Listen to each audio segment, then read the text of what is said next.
Alors moi, je suis originaire de Chevenay. Mon père était instituteur à Chevenay. Et puis on revenait ici comme jurassien de l'extérieur. J'habitais à Lausanne. On revenait ici le week-end et les vacances. On a ratapé la maison. J'ai des abeilles. Je suis apiculteur amateur. J'ai refait un verger. Enfin, on s'est occupé dans le cadre d'un environnement rural, je dirais. Et puis on a décidé de déménager, j'ai pris une retraite anticipée, on a décidé de déménager à Chevenay il y a 7 ans pour venir habiter à Chevenay dans un cadre campagnard qui nous plaisait, qui était mon village en fin de compte. Et maintenant la situation n'est pas la même depuis un an. Alors la situation a changé drastiquement à l'ouverture de l'aérodrome ici parce que j'habite un village qui est Chevenay. C'est situé à le bout de la piste ici avec la construction, l'inauguration de l'aérodrome ou les débuts d'activité de l'aérodrome. Tout d'un coup, on a eu énormément de nuisances sonores dues aux avions. Moi et les gens du village, enfin tout le village a été très surpris par cette situation. Et ce qu'on a décidé, tout d'un coup, les gens discutaient au magasin, discutaient un peu partout, et un groupe d'habitants s'est formé pour essayer de voir ce qu'on pouvait faire pour remédier un petit peu à cette situation. Et il s'est formé un groupe d'habitants, on est une dizaine de personnes. C'est des personnes de tout âge, de tout milieu politique, de chaque quartier du village. On a une dame qui a plus ou moins 80 ans qui vient, on a des jeunes dames qui sont d'un quartier nord, on a des gens qui viennent du quartier sud.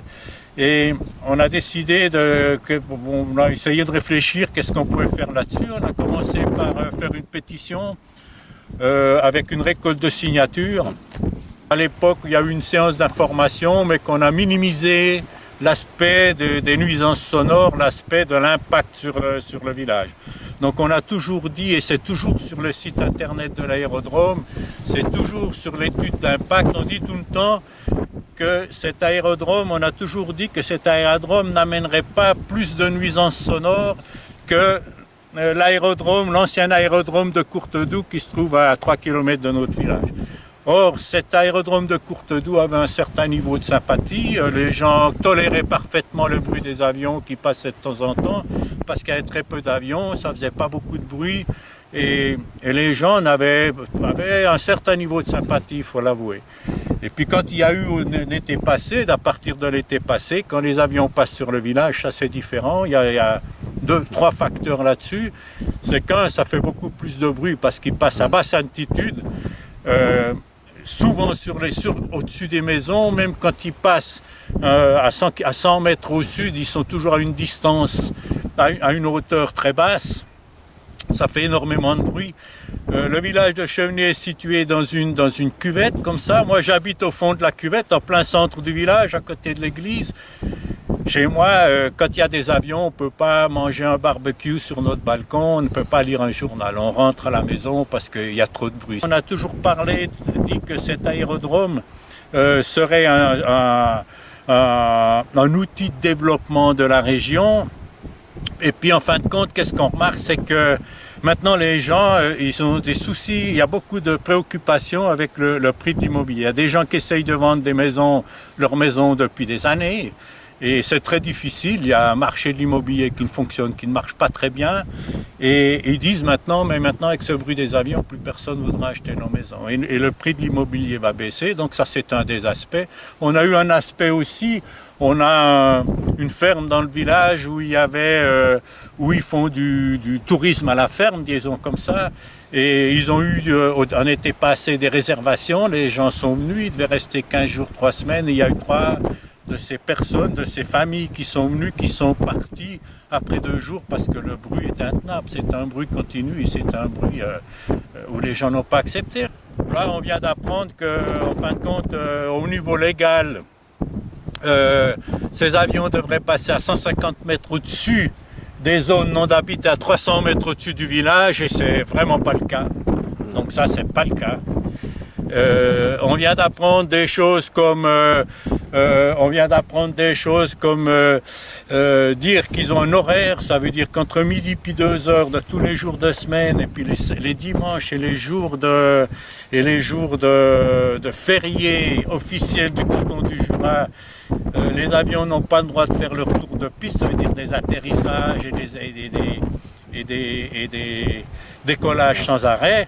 Alors ça on vient d'apprendre et ça n'a pas été le cas jusqu'à maintenant. Je me souviens un cas particulier, il y avait le jour de la Toussaint l'année passée, en automne passé, qui est la fête des morts. La fête des morts dans la région, les gens vont sur le cimetière se recueillir sur leurs parents morts.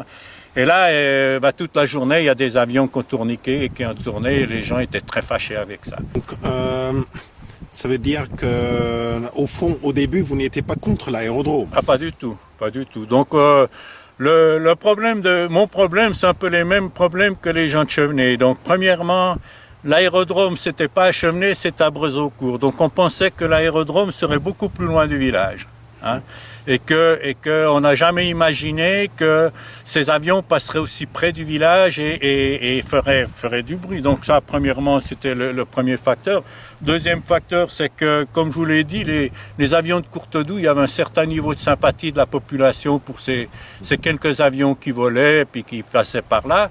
Il y avait quelques... Et puis après, bon, il y a l'aspect aussi, c'est que... ce bruit, donc on habitait dans un milieu rural, donc tous les gens sont habitués à avoir des bruits naturels. Quand il y a un tracteur qui passe, on tolère. Quand il y a une moto qui passe, on tolère. Quand il y a des choses qui sont des choses naturelles, et là c'est un bruit continu. Il y a un problème de décibels, évidemment. Il y a un problème aussi de la continuité du travail. Vous êtes dans votre jardin, vous faites votre jardin, et tout l'après-midi, vous avez du bruit des avions d'un côté et de l'autre et d'un côté et de l'autre. Et c'est ça qui est pas acceptable. Est-ce que vous pensez que la situation actuelle correspond au projet comme il vous a été présenté? Pas du tout. Donc là, c'est clair que l'aspect des nuisances sonores a été complètement sous-présenté, a été complètement... les gens étaient convaincus qu'il n'y aurait pas plus de bruit. D'ailleurs, ça a été dit, ça a été écrit, c'est encore sur le site internet de l'aérodrome, c'est écrit texto sur l'étude d'impact qui a été faite à l'époque, qu'il n'y aurait pas de report de bruit entre le bruit à l'époque qu'il y avait de l'aérodrome de Courtedoue et cet aérodrome de Brezaucourt. Donc là, ça a été complètement... il y a eu tromperie, là. Les gens étaient complètement trompés. À l'époque, moi, j'habitais pas encore dans le village, il y a eu des opposants et des organisations qui ont fait des études et qui ont eu des opposants et qui avaient fait une étude d'impact avec des vols réels et tout ça, et qui avaient essayé d'alerter la population sur ces impacts sonores dans la phase encore du projet de cet aérodrome. Mais les gens ont fait confiance aux autorités, ils ont fait confiance à ce qu'on leur disait. Et puis voilà, aujourd'hui on se retrouve avec une situation qui est très pénible pour tout le monde. Est-ce que vous pensez qu'à long terme la situation va s'améliorer, ou est-ce que, étant donné qu'on entend qu'il y a quand même des problèmes financiers, il y a un changement de la situation? Nous, les problèmes financiers, je pense déjà on a un petit peu des soucis là-dessus. Ça veut dire qu'une société, une entreprise qui a des problèmes financiers, ils essayent de résoudre leurs problèmes financiers en prenant des décisions un petit peu basées sur ces problèmes. Et on a un petit peu des soucis que tout d'un coup... on se retrouve avec du trafic encore plus brillant qu'aujourd'hui, qu'on se retrouve, je ne sais pas, peut-être avec des hélicoptères qui changeraient la donne, ou alors des aviateurs qui feraient de la haute voltige sur la région et qui seraient donc des nuisances encore plus importantes. C'est un petit peu ça nos soucis. Et c'est clair qu'une société qui a un petit peu des soucis financiers a plus tendance à prendre des décisions non, disons, conformes aux plans originaux qu'une autre, c'est ça, quoi. Alors moi, c'est aussi un petit peu le problème que j'ai, c'est que nous, on a déménagé de Lausanne comme jurassien de l'extérieur dans le Jura. C'était pour les gens, c'était pour le calme, pour la vie, une vie de campagne, je dirais. et avec des activités irrelatives. Et puis que tout d'un coup, on se retrouve avec plus de bruit ici que j'avais dans ma maison à Lausanne. Alors on se retrouve avec une situation qui n'était pas prévue. En fin de compte, on était très étonnés là-dessus. Qu'est-ce que vous conseillerez maintenant à la population de Soyer concernant la décharge planifiée Moi, je ne connais pas du tout le projet de Soyer, premièrement. Donc, j'ai lu dans le journal aujourd'hui, il y avait un article dans le quotidien jurassien, c'est la seule chose que je connais. Moi, je dirais aujourd'hui que que les gens réfléchissent bien, si c'est un projet qui ne leur améliore pas leur qualité de vie, il faut qu'ils réfléchissent là-dessus. Si c'est un projet qui n'améliore pas leur qualité de vie. Je dirais aussi que entre les promesses et les discussions qu'on a dans une phase, et l'expérience qu'on a ici, c'est que entre les discussions qu'on a dans la phase de projet, les promesses et la réalité, il y a une très grande différence. Et même les critères, par exemple ici, au début on disait vous n'aurez pas plus de bruit, puis maintenant les critères, on dit on veut voir si c'est des décibels pour le bruit qu'il y a, si les décibels sont conformes à la loi. Donc il y a des différences de critères là-dessus. Et puis après je dirais que il faut qu'ils fassent attention aussi, il y a des effets pervers un petit peu. Par exemple, nous ici, personne n'avait pensé que tout d'un coup, qu'on aurait des nuisances comme ça, puis que ça aura un impact, par exemple, tôt ou tard, on aura un impact sur l'immobilier. Qu'est-ce qui va se passer? Et donc à Chevenay, le problème, c'est que les gens qui essayent de vendre leur maison, maintenant ils disent on aura plus de difficultés à vendre la maison à cause du bruit. À Soyer, dans 5 ans, qu'est-ce que vous allez dire? Vous allez dire on a plus de difficultés, personne ne viendra habiter dans un village poubelle, quoi. Et ça, c'est des effets qu'on ne pense pas tout de suite, mais réfléchissez un petit peu sur la qualité de vie.